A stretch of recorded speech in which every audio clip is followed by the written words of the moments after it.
When the bride appeared at the top of the grand staircase, the room fell silent. Not the good kind of silent. The uncomfortable kind. Martha wasn't what anyone expected. She wore a simple white dress that didn't fit the opulence around her. She was heavy, her face flushed with nervous excitement, her hands trembling as she clutched a small bouquet of daisies. At the altar stood Leonard Holt, the billionaire tech mogul every magazine called untouchable. Tall, sharp-featured, impeccably dressed. And as Martha walked toward him, his jaw tightened. Because this wasn't love. This was a bet. A cruel, heartless bet that started 6 months ago at a yacht party when his friends dared him to marry someone beneath him. Everyone thought he'd chicken out. But Leonard Holt never lost a bet.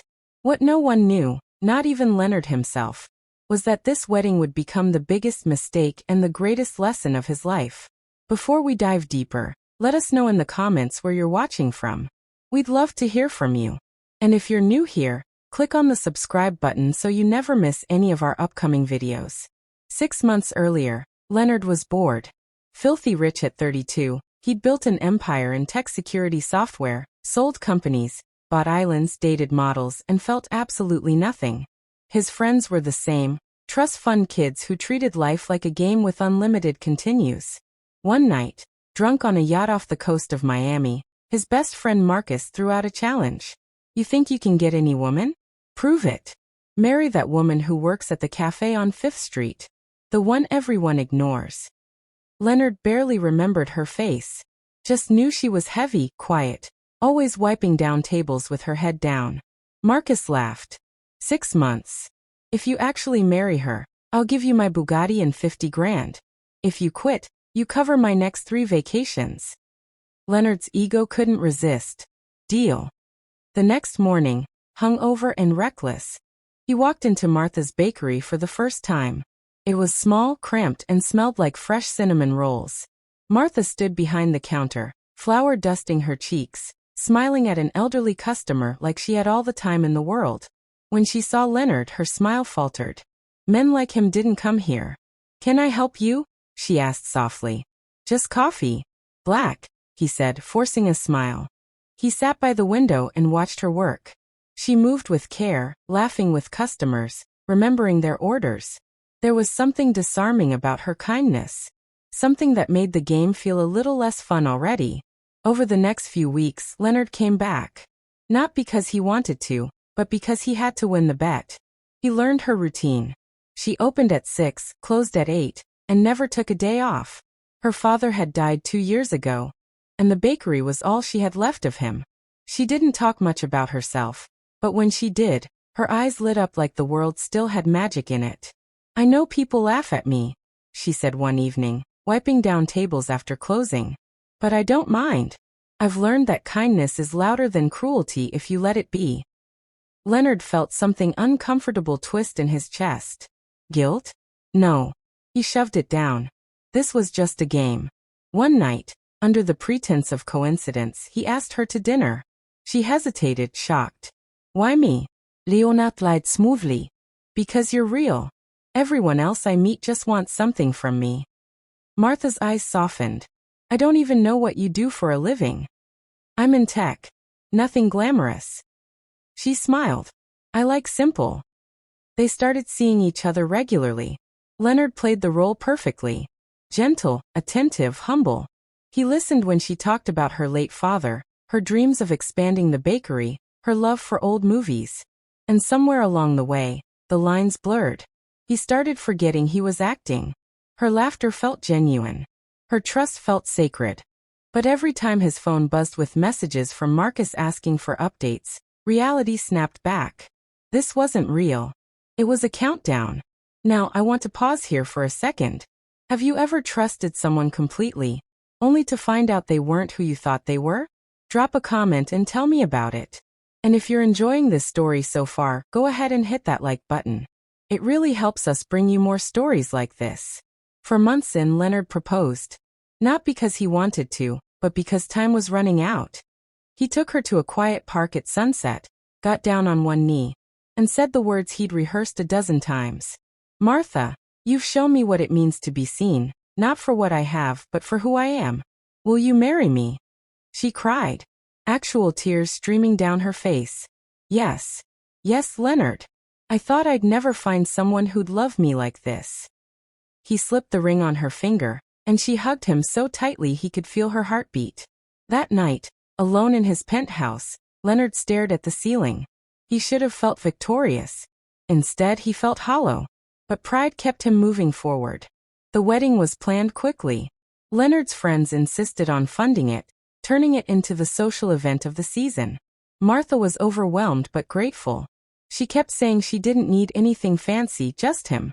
I just want to be your wife, she whispered the night before the wedding. Leonard kissed her forehead and said nothing. On the wedding day, Martha walked down the aisle in a dress she'd saved for months to buy. It wasn't couture. It wasn't trendy. But she wore it like it was made of stardust. Leonard stood at the altar, his friends snickering in the back rows. Cameras ready to capture the punchline. When the priest said, "You may now kiss the bride," Leonard hesitated. Just for a second. But Martha noticed. Her smile faltered, just a flicker of doubt crossing her face before she leaned in. The kiss was brief. Polite. Empty. At the reception, Leonard's friends pulled him aside, clapping him on the back, laughing about how he actually went through with it. "You're insane, man. 50 grand in a car, you legend." Leonard forced a grin, but his eyes kept drifting to Martha across the room. She was talking to the caterers, thanking them personally, glowing with happiness that made his stomach turn. Later that night, while Leonard was in his study with Marcus, celebrating and reviewing the video evidence of the accomplishment, Martha walked past the half-open door. She heard everything. "You actually married her. You won the bet." Her world shattered in an instant. She didn't scream, didn't cry. She just stood there, frozen, as the man she loved most became a stranger in one sentence. Quietly, she walked back to the bedroom, packed a single bag and left something pure. By dawn, she was gone. Leonard woke up to an empty house and a note that hit harder than any business loss ever could. He called her, texted, searched. But Martha had vanished. His friends told him to move on. She was just part of the game. But for the first time in his life, Leonard couldn't move on. Parties felt meaningless. His penthouse felt like a tomb. Every morning he woke up, and the first thing he thought about was her face when she said yes. How trusting she'd been. How completely he'd destroyed her. Here's what I want to know. If you were Martha and you overheard that conversation, what would you have done? Would you have confronted him right there? Or would you have left silently like she did? Comment below and let me know. And if you haven't subscribed yet, what are you waiting for? Hit that subscribe button and turn on notifications so you don't miss what happens next. Months passed. Leonard threw himself into work, but nothing filled the void. He stopped seeing his friends. Stopped pretending he was fine. He'd wake up in the middle of the night, replaying that moment when Martha walked down the aisle. Remembering the trust in her eyes, the way she'd looked at him like he was her entire world. And he'd ruined it. All for a car and some cash he didn't even need.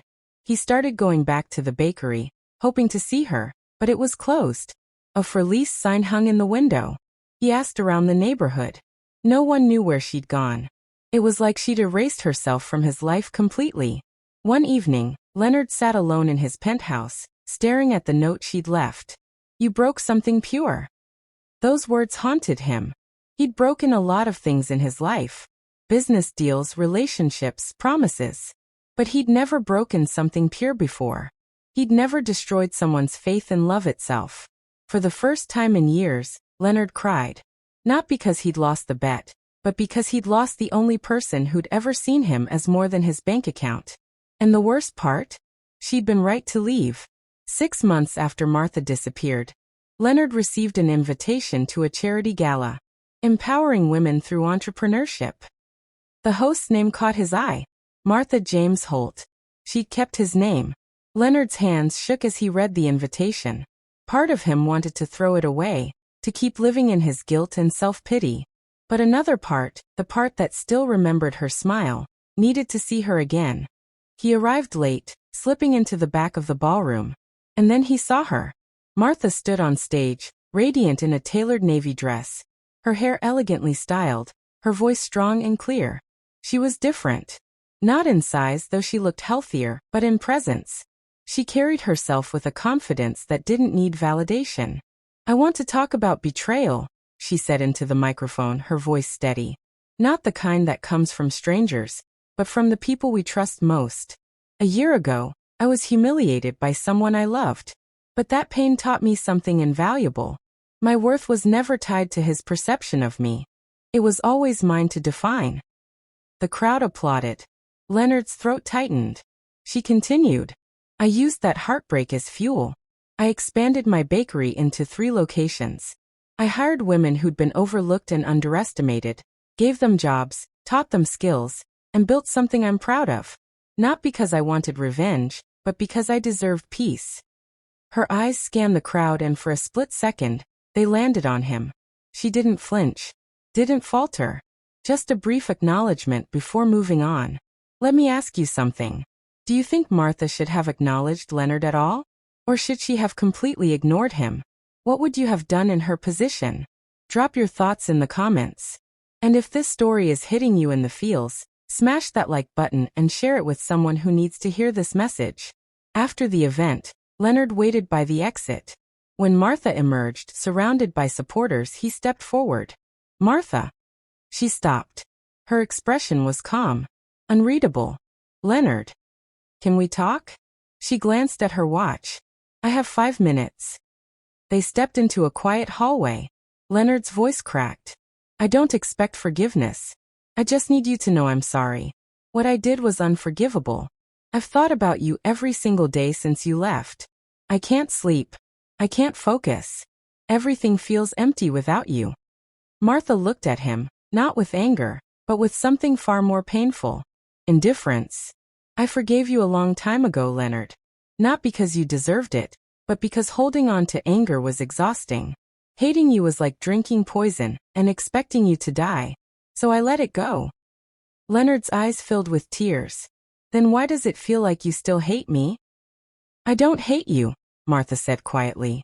Just don't feel anything for you anymore. You taught me that some people see love as a game. I'll never be that naive again. I was stupid. I was cruel. But somewhere along the way, I fell for you. Really fell for you. And I was too proud to admit it. Martha's expression didn't change. Maybe you did. But it doesn't matter now. You can't build a foundation on lies and expect it to hold. Leonard reached out, but she stepped back. Martha, please. Let me make it right. I'll do anything. There's nothing to make right, she said firmly. You taught me a hard lesson, but it made me stronger. I'm grateful for that. But we're done, Leonard. We've been done since the moment you made that bet. She handed him a business card. If you want to donate to the foundation, feel free. We help women rebuild their lives after betrayal and trauma. Your money could actually do some good for once.